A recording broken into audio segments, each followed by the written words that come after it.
জিলহজ মাসের আজকে 2 তারিখ। গত সপ্তাহেও আমি আলোচনা করেছি জিলহজ মাসের প্রথম দশক পবিত্র রমজানুল মুবারকের পর সবচাইতে দামি, সবচাইতে মূল্যবান সময়, ইবাদতের খুব সুন্দর একটি মৌসুম। কিন্তু উপমহাদেশে আমাদের কাছে বড়ই অবহেলিত। খুব বেশি ইবাদতের নিয়ত করি, দিনগুলো ইবাদতে কাটাবো, রাতগুলো জাগ্রত থেকে তেলাওয়াত ইবাদতে কাটাবো ইনশাআল্লাহ। মৌসুম অনুযায়ী কাজ করলে ফায়দা বেশি হয়। ঈদ একটা মৌসুম, ব্যবসায়ীরা এই মৌসুমকে সামনে রেখে মেহনত করে, পরিশ্রম করে, বিনিয়োগ করে, লাভবান হয়। আমের মৌসুম, এখন আম সস্তা, এখন আম মিষ্টি, এখন রকমারি আম দিয়ে বাজার ভরপুর। মৌসুমটা চলে যাবে, আম পাবেন না, কিনতে হলে অনেক অনেক টাকা দিয়ে কিনতে হবে। বিদেশি আম মিষ্টি নেই, মৌসুমের একটা দাম। জিলহজ মাসের আজকে 2 তারিখ। গত সপ্তাহেও আমি আলোচনা করেছি জিলহজ মাসের প্রথম দশক পবিত্র রমজানুল মুবারকের পর সবচাইতে দামি, সবচাইতে মূল্যবান সময়, ইবাদতের খুব সুন্দর একটি মৌসুম। কিন্তু উপমহাদেশে আমাদের কাছে বড়ই অবহেলিত। খুব বেশি ইবাদতের নিয়ত করি, দিনগুলো ইবাদতে কাটাবো, রাতগুলো জাগ্রত থেকে তেলাওয়াত ইবাদতে কাটাবো ইনশাআল্লাহ। দিনগুলো রোজার মাধ্যমে কাটানোর চেষ্টা করবো, আল্লাহ তৌফিক দান করেন। এই মৌসুমে প্রায় সব ইবাদত আছে, সব ইবাদত। এই 10 দিনে রোজাও আছে। এই 10 দিনে প্রতিটা রাত শবে কদরের সমান, রাত্রি ইবাদতও আছে। এই 10 দিনের মধ্যে হজ আছে। রমজান মাসে কিন্তু হজ নাই। এই 10 দিনে কোরবানি আছে। অর্থাৎ আল্লাহ তাআলার যত প্রকারের ইবাদত আছে, এই 10 দিনে সবগুলো ইবাদতকে আল্লাহ সমষ্টিগতভাবে একত্র করে দিয়েছে। এই জন্য এই 10 দিনের অনেক দাম। বিশেষভাবে কোরবানি আল্লাহ দান করেছে। হজ তো কিছু মানুষ করবে যারা আল্লাহর ঘরে যাওয়ার সুযোগ লাভ করেছে। কোরবানি নামক ইবাদতটা আমরা সকলেই করতে পারি। কাদের উপর কোরবানি ওয়াজিব সেটা পরে আলোচনা করা হবে ইনশাআল্লাহ। কোরবানির ইতিহাস সম্পর্কে প্রথমে আপনাদের সামনে একটু আলোচনা পেশ করার চেষ্টা করব। পৃথিবীর আদি যুগ থেকে কোরবানি ছিল। হযরত আদম আলাইহিস সালামের সময়ও কোরবানি ছিল। সূরাতুল মাইদায় হযরত আদমের 2 সন্তানের আলোচনা আছে। ওয়াতলু আলাইহিম নাবা'a বানাই আদম বিল হক إذ قربا قربانا فتقبل من أحدهما ولم يتقبل من الآخر। আল্লাহ রাব্বুল আলামিন বলেন, ওগো আমার নবী, আপনি আমার বান্দাদের সামনে আদম আলাইহিস সালামের 2 পুত্রের কোরবানির আলোচনা করুন। আদম আলাইহিস সালামের 2টা সন্তান ছিল, অনেক সন্তান ছিল। তবে প্রসিদ্ধ আলোচিত 2 জন সন্তান, একজনের নাম হাবিল, একজনের নাম কাবিল। এই 2 সন্তান আলোচিত, এদের কথা কোরআনেও আসছে। এরা পৃথিবীর প্রথম কোরবানি পেশ করনে ওয়ালা। ইয করবা কোরবানা, কোরবান শব্দের অর্থ ত্যাগ। উযহিয়া, আযাহি এগুলো আরবি শব্দ। কোরবানও আরবি শব্দ, নৈকট্য লাভ করা, ত্যাগ করা। তারা দুইজন আল্লাহর শানে কোরবানি পেশ করেছে। এই কোরবানির ঘটনাটা কি? হযরত আদম আলাইহিস সালাম এবং আম্মা জান হাওয়া, এনারা পৃথিবীর সর্বপ্রথম মানব। পৃথিবীতে আর কোনো মানুষ নাই। আল্লাহ তাআলা জান্নাত থেকে এই যুগলকে, আমাদের আব্বা আম্মাকে দুনিয়াতে পাঠিয়েছেন। কোনো মানুষ আর নাই, এরা পৃথিবীর সর্বপ্রথম মানব। এদের দ্বারা পৃথিবী আবাদ হবে। আল্লাহ রাব্বুল আলামিনের হুকুমে আম্মা জান হাওয়ার পেটে প্রতিবার দুইটা সন্তান হয়। একটা সন্তান পুরুষ, একটা সন্তান নারী। প্রতিবার দুইটা করে বাচ্চা জন্ম হয়, ছেলে আর মেয়ে। এই একই গর্ভের ছেলে আর মেয়ে আপন ভাই বোন, এদের মধ্যে বিবাহ নিষেধ। আগের গর্ভের ছেলে পরের গর্ভের মেয়েকে বিয়ে করত। এই নিয়মে সেই সময় এই মানবের আবাদ হয়, মানব জাতি পৃথিবীতে আবাদ হয়। আল্লাহ রাব্বুল আলামিনের কি হিকমত, হাবিলের যমজ বোনটা বেশি সুন্দরী ছিল না, কিন্তু কাবিলের যমজ বোনটা অনেক রূপসী সুন্দরী। হাবিলের যমজ বোনটা কাবিলের ভাগে পড়ে, কাবিলের যমজ বোনটা হাবিলের ভাগে পড়ে। এটা শরীয়তের, সেই সময় হযরত আদম আলাইহিস সালামের শরীয়তের বিধান। কিন্তু কাবিল দুষ্ট ছিল, মানতে রাজি না। আমাদের মধ্যে এমন দুষ্ট লোক আছে না, শরীয়ত মানতে রাজি না? আছে না নাই? রাস্তায় নামে বিভিন্ন স্লোগান দেয়,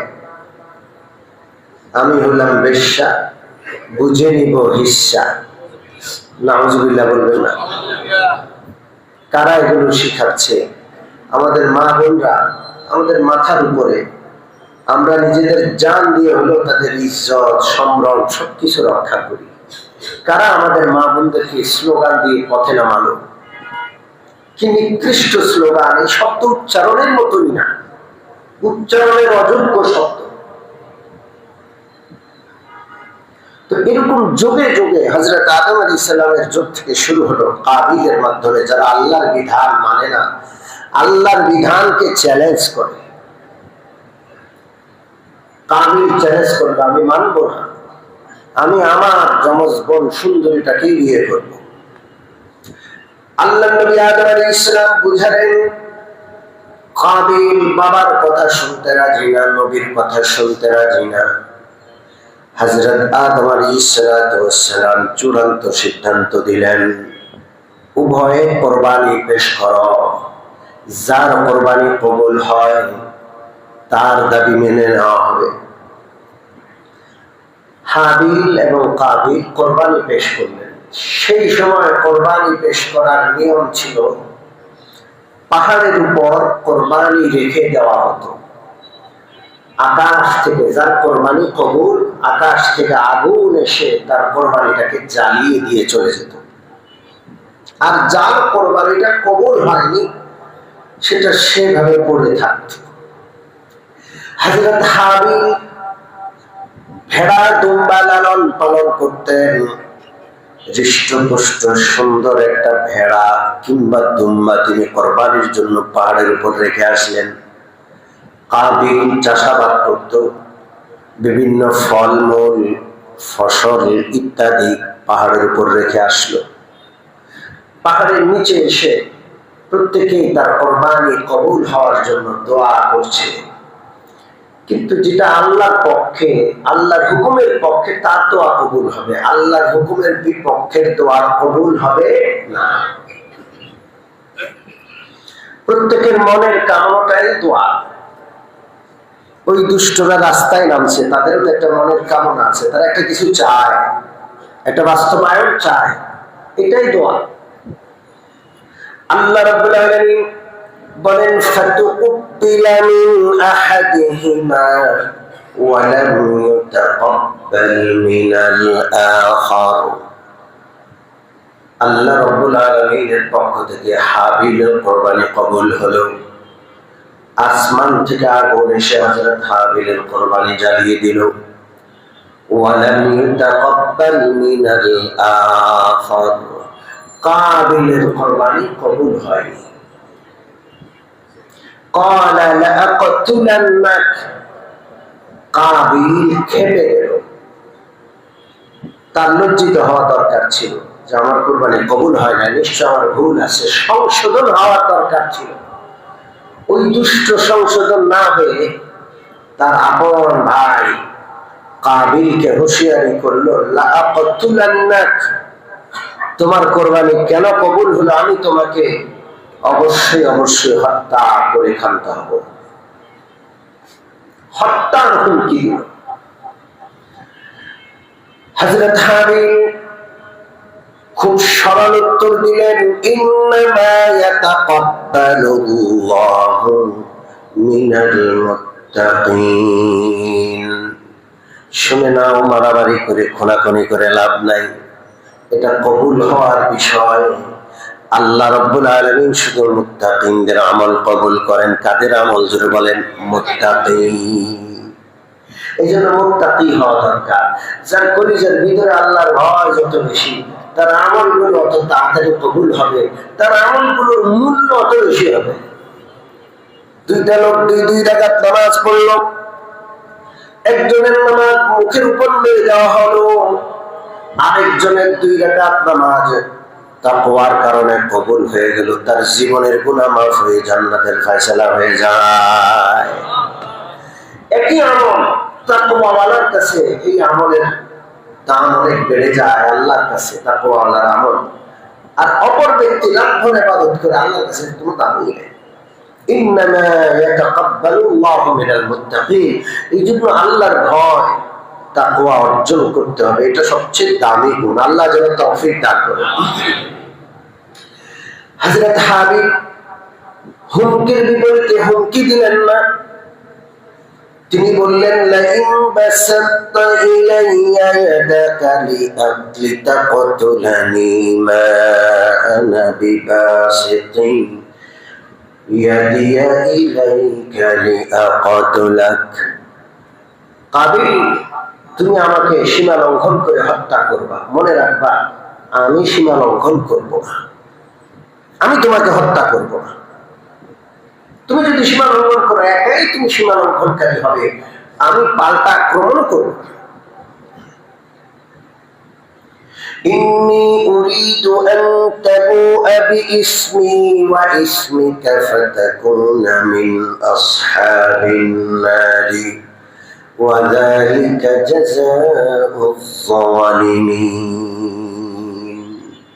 কেউ যদি জালেম হয়, মজলুমকে জুলুম করলো জালেম, জালেমের নিজের গুনাহ নিজের অন্যায় তো আছে, মজলুমের গুনাহগুলো জালেমের ঘাড়ে চাপিয়ে দেওয়া হবে। এই জন্য কাবিলকে হাবিল বলছেন, তুমি যদি আমাকে হত্যা করো, তোমার গুনাহ তো আছে, আমার গুনাহগুলো তোমার ঘাড়ে চাপবে, আল্লাহ আমাকে মাফ করে দিন। মজলুমকে মাফ করে দেন কে? আল্লাহ।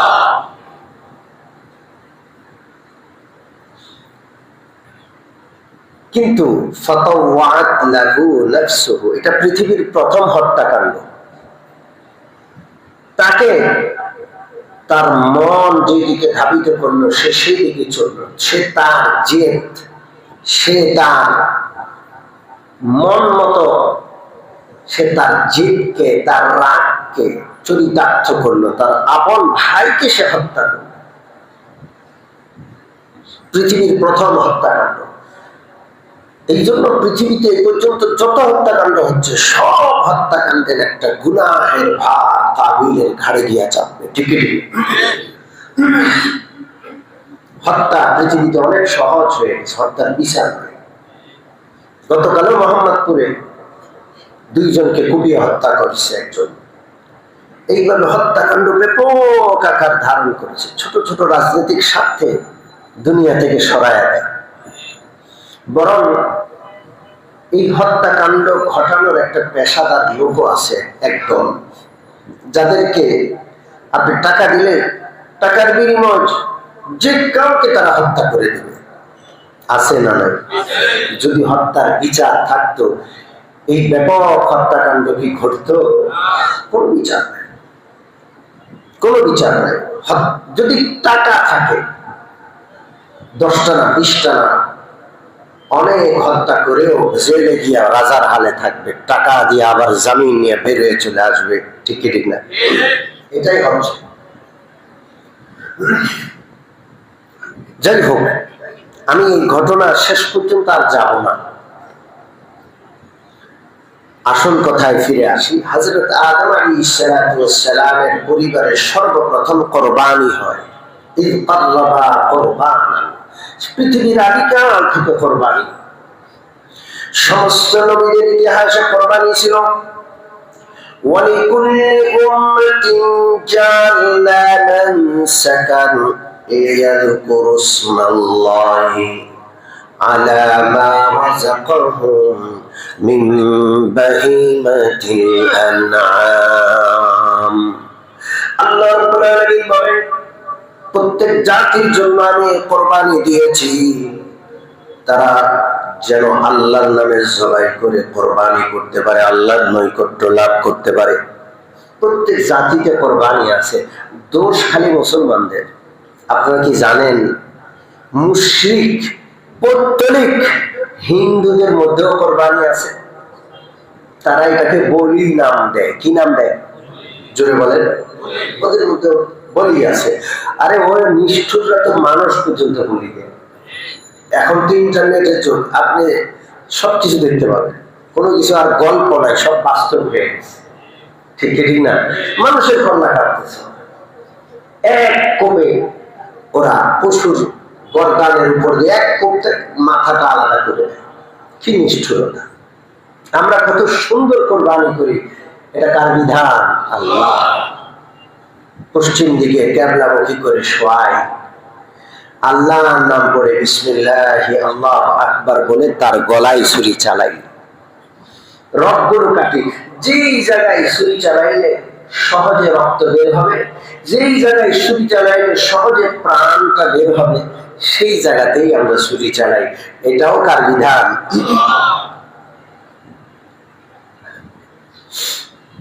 আমি মাঝে মাঝে বলি, জানি না এখানে মিম্বরে কখনো আলোচনা করেছি কিনা, পশুদেরকে কোরবানি করা হালাল করেছেন কে? পৃথিবীতে এমনও ধর্ম আছে যেখানে পশু মারা নিষেধ।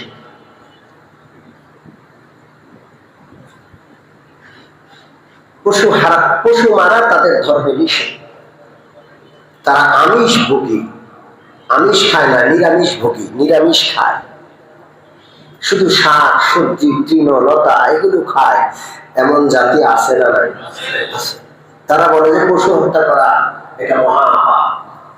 এমনকি বৌদ্ধ ধর্মের স্লোগান হলো জগতের সকল প্রাণী সুখী হোক। অর্থাৎ কোন প্রাণীর প্রাণ তুমি বধ করতে পারবে না। সব প্রাণী, তুমি যেমন সুখ চাও অন্য প্রাণীও সুখ চায়। তোমার যেমন হাতে একটু আঘাত লাগলে ব্যথা পাও, অন্য প্রাণীর গলায় ছুরি চালাও আর ব্যথা পাবে না। কেন ছুরি চালাও? নিষ্ঠুরতা। তারা এই যুক্তি দেয়।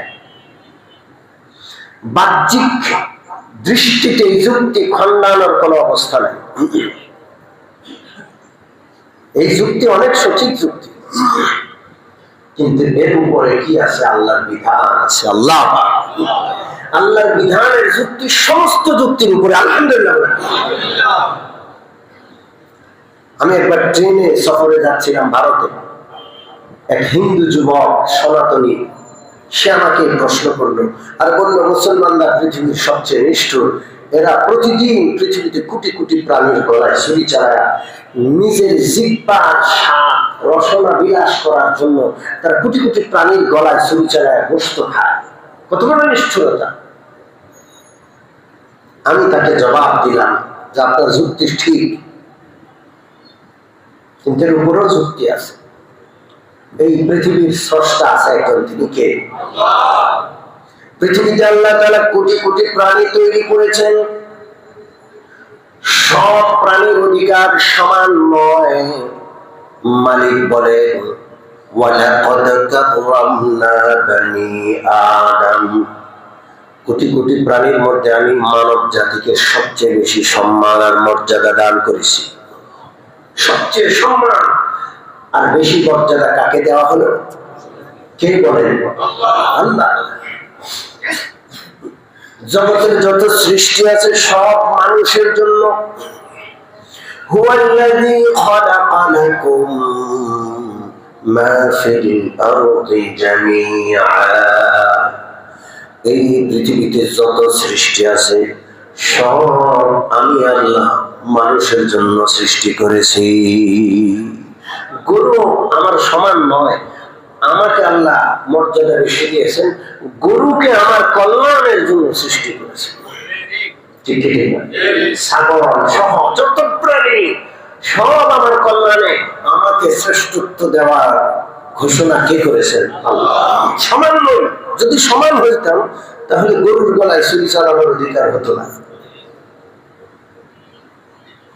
আল্লাহ রাব্বুল আলামিন পৃথিবীর সমস্ত সৃষ্টিকে মানুষের কল্যাণের জন্য বানিয়েছেন। গরু আমার কল্যাণের জন্য।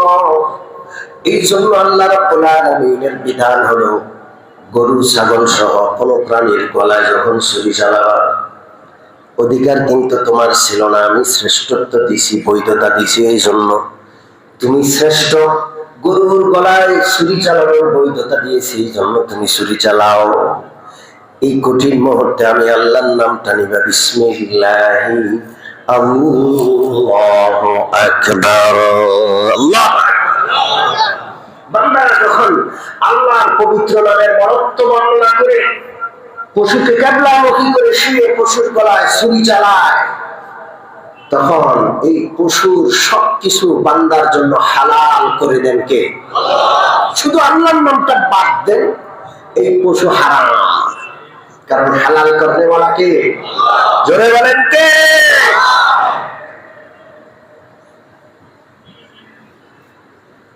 সমস্ত সৃষ্টিকে যেহেতু আল্লাহ মানুষের কল্যাণের জন্য সৃষ্টি করেছেন, মানুষের খেদমতের জন্য সৃষ্টি করেছেন, এই জন্য পশুর গলায় যখন আল্লাহ রাব্বুল আলামিনের নামে তার বরত্ব বর্ণনা করে স্লোগান দিয়ে আল্লাহু আকবার বলে ছুরি চালানো হয়, আল্লাহর কসম পশু কষ্ট পায় না। পশুর গলায় ছুরি চালায় আল্লাহর পবিত্র নাম শুনে পশু খুশিতে লাফাইতে থাকে। আর পশু যেন তার ভাষায় বলতে থাকে, ও আল্লাহর বান্দা, আল্লাহর নাম করে ছুরি চালাচ্ছ, আমি কোনো ব্যথা পাচ্ছি না, বরং আমি খুশিতে লাফাই। কারণ আমার সৃষ্টির উদ্দেশ্য হলো তোমার খেদমত করা। আমার প্রাণটা আজকে তোমার খেদমতে বিসর্জন দিতে পারছি, এই জন্য আমি ধন্য। এই কথাগুলো বুঝার ক্ষমতাও সবার নাই। আজব কথা, আজব কথা। আল্লাহু আকবার। ও মুমিন মুসলমান, নাস্তিকরা আরো বিভিন্ন প্রশ্ন করে যে একদিনে কোটি কোটি প্রাণী জবাই হচ্ছে, সারা পৃথিবী ব্যাপী এইভাবে প্রাণী হত্যা করলে প্রাণীর সংকট দেখা দিবে। কি বলেন? হাজার হাজার বছর যাবত প্রতি বছর কোরবানির ঈদে কোটি কোটি প্রাণী জবাই হয়, আজ পর্যন্ত গরুর সংকট দেখা দিয়েছে, ছাগলের সংকট দেখা দিয়েছে না? যেটা যত বেশি আল্লাহর হুকুমে কাজে লাগে ওইটার মধ্যে বরকত তত বেশি কে দেন? একটা গাভী একটা বাচ্চা দেয়, আর একটা কুত্তা কয়টা বাচ্চা দেয়? জোরে বলেন, আপনি বলেন, পৃথিবীতে কুত্তা বেশি না গরু বেশি? কেউ কি কুত্তা জবাই করে? জোরে বলেন। কুকুরটা গেল কই? জন্ম দিতে এতগুলো জন্ম দেয়, আখের গেল কই? এগুলো কোনো নাই তো। গরু ছাগল হালাল প্রাণীর বরকতের মালিককে। আপনার আমার কাজ হলো বিধান পালন করা। এই বিধান পালনের বিপক্ষে কোন যুক্তি আসলে ডাস্টবিনে নিক্ষেপ করা। এটা আল্লাহর বিধান, কোরবানি করতে হবে। এর ইতিহাস বিস্তারিত আগামী জুমায় আলোচনা করা হবে ইনশাআল্লাহ। এই কোরবানি আল্লাহর বিধান। কোরবানির মূল মন্ত্র হলো قل إن صلاتي ونسكي ومحياي ومماتي لله رب العالمين। ও নবী আপনি বলুন, ইন্না সালাতি নিশ্চয় আমার সালাত আমার নামাজ, ওয়া নুসুকি নিশ্চয় আমার কুরবানি, ওয়া মাহইয়ায়া ওয়া মামাতি আমার জীবন আমার মরণ, লিল্লাহি রাব্বিল আলামিন আমার সব কিছু আল্লাহ রাব্বুল আলামিনের জন্য। কুরবানি কার জন্য? জোরে বলেন কার জন্য? লা শারীকা লাহু বিযালিক ওয়া বিযালিকা উমিরতু ওয়া আনা আউয়ালুল মুসলিমিন। যে রব্বুল আলামিনের জন্য আমার নামাজ, আমার কুরবানি, আমার জীবন, আমার মরণ, ওই রব্বুল আলামিনের সাথে কোনো শরীক নাই। এবং আমাকে এটাই নির্দেশ দেওয়া হয়েছে যে কুরবানি হবে একমাত্র কার জন্য, নামাজ হবে একমাত্র কার জন্য, এবং শরীক নাই কার, এটা আমাকে নির্দেশ দেওয়া হয়েছে। ওয়া আনা আউয়ালুল মুসলিমিন আর আমাকে ওখান থেকে যত নির্দেশ দেওয়া হয়েছে আমি মাথা পেতে সব মেনে আমি মুসলমান, আমি আত্মসমর্পণকারী বান্দা। আল্লাহ কুরবানির মূল বিষয় হলো আমরা আত্মসমর্পণ করব কার কাছে? আমাদের কুরবানি কার জন্য? খুব সংক্ষেপে দুইটা কথা বলবো। যত মানুষ যাকাত দিয়েছে সবাই কুরবানি দিতে হবে, ব্যক্তিতে ব্যক্তিতে। যে ব্যক্তি যাকাত দিয়েছে তার কুরবানি করতে হবে। যাকাতের নিসাব আর কুরবানির নিসাব সমান। তবে কারো কাছে যদি, আমি যাকাতের ব্যাপারে বলছিলাম, 4টা সম্পদের উপর আমাদের সাধারণত যাকাত হয়: সোনা, রূপা, নগদ টাকা, ব্যবসার মাল। কুরবানির জন্য এই 4টা না থাকলেও হবে। সোনা নাই, রূপা নাই, নগদ টাকা নাই, ব্যবসার মাল নাই, কিন্তু প্রয়োজনের অতিরিক্ত জমিন আছে। ওই জমিনের দাম 52.5 ভরি রূপার দামের সমান 80,000 টাকা। প্রয়োজনের অতিরিক্ত বিভিন্ন আসবাবপত্র আছে, মেশিনারি, বিভিন্ন জিনিস আছে। ওগুলোর মূল্য হিসাব করলে 80,000 টাকার মূল্য হয়ে যায়। তাহলে তার উপর কুরবানি ওয়াজিব। আপনার উপর কুরবানি ওয়াজিব কিনা যদি এই বয়ান থেকে বুঝে যান, আলহামদুলিল্লাহ কুরবানি করবেন। বুঝার বাকি থাকলে নিজে আলেমের কাছে গিয়ে জিজ্ঞেস করবেন, আমার উপর কুরবানি ওয়াজিব কিনা, আমার কাছে এই সম্পদ আছে, জানবো তো ইনশাআল্লাহ। জোরে বলেন। আর এই সপ্তাহটা পশু কেনার সপ্তাহ। পশু কিনে ফেলবে সবাই প্রায়। আরেকটা জুমা আছে, শনিবারে আল্লাহ চায় তো ঈদ হবে ইনশাআল্লাহ।